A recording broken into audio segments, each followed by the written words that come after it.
SIR यानी special intensive revision. जी हां, Election Commission of India Jammu Kashmir में वोटर लिस्ट का स्पेशल इंटेंसिव रिवीजन शुरू करने जा रहा है। SIR की शुरुआत अप्रैल यानी अगले महीने में होने की तैयारी में तेजी आ गई है। ठाणे साहब, मैं आपके पास आना चाह रहा हूं। पीडीपी को अभी आपने सुना, रफीक राथर बोल रहे थे, और अभी आपने सुना नीलोफर साहबा को। वो तो कह रही है कि बिल्कुल ये ऐसा अंदाज है जैसे गुंडागर्दी हो।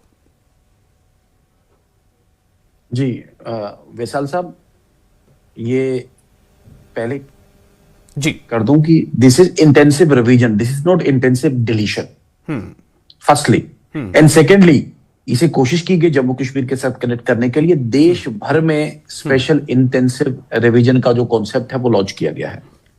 और तीसरा, इस स्पेशल इंटेंसिव रिवीजन को कोर्ट में, बल्कि सर्वोच्च अदालत में डिफरेंट पॉलिटिकल पार्टीज ने और डिफरेंट एक हवा बना के, मान लीजिए बिहार वाज टेस्ट केस, एक बड़ा एक घर घर गांव गली जाके एक माहौल बनाया गया कि स्पेशल इंटेंसिव रिवीजन के नाम पे ये चुनाव एक फज करने की कोशिश की जा रही है, चुनाव को हैक करने की कोशिश की जा रही है, लेकिन रिजल्ट सबके सामने, जनता सबके एक सब कुछ वो है जानती है। देखें, मेरा साफ और स्पष्ट रिप्रेजेंटेशंस ऑफ पीपल एक्ट जो भारतीय जनता पार्टी के इकदार में आने से पहले का एक इनफोर्स है, उस रिप्रेजेंटेशन ऑफ पीपल्स एक्ट के तहत chief election Commission of India Bharatiya Janata party के इकदार में आने से पहले का इन पोजीशन है। ठीक है। इस कॉन्स्टिट्यूशनल अथॉरिटी ने उस रिप्रेजेंटेशन ऑफ पीपल्स एक्ट में अपनी अथॉरिटी एक्सरसाइज करते हुए, देखिए, Indians for Indians, simply genuine voters की अगर स्कैनिंग हो रही है तो आपको डर क्या है, मुझे समझ नहीं आ रहा। और आप क्यों एक तिल का ताड़ बना के एक हवा बनाने की कोशिश कर रहे हैं? Very sweet and very submissive.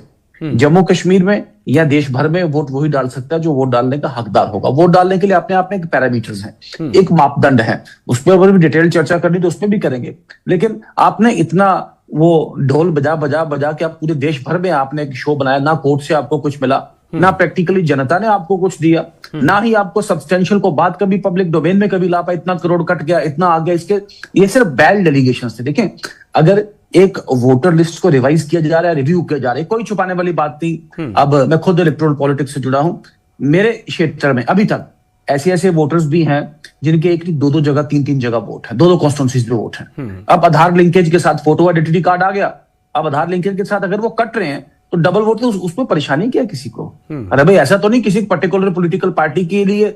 मुझे बताइए, क्या कोई ये कांग्रेस या एनसी के लिए स्पेशल इंटेंसिव रिवीजन है क्या? या किसी विशेष धर्म या किसी विशेष खिता या विशेष जात के लिए या विशेष तबका लिए कोई स्पेशल इंटेंसिव रिवीजन है क्या? इस स्पेशल इंटेंसिव रिवीजन को हम कम से कम पॉजिटिव फॉर्मेट से लें।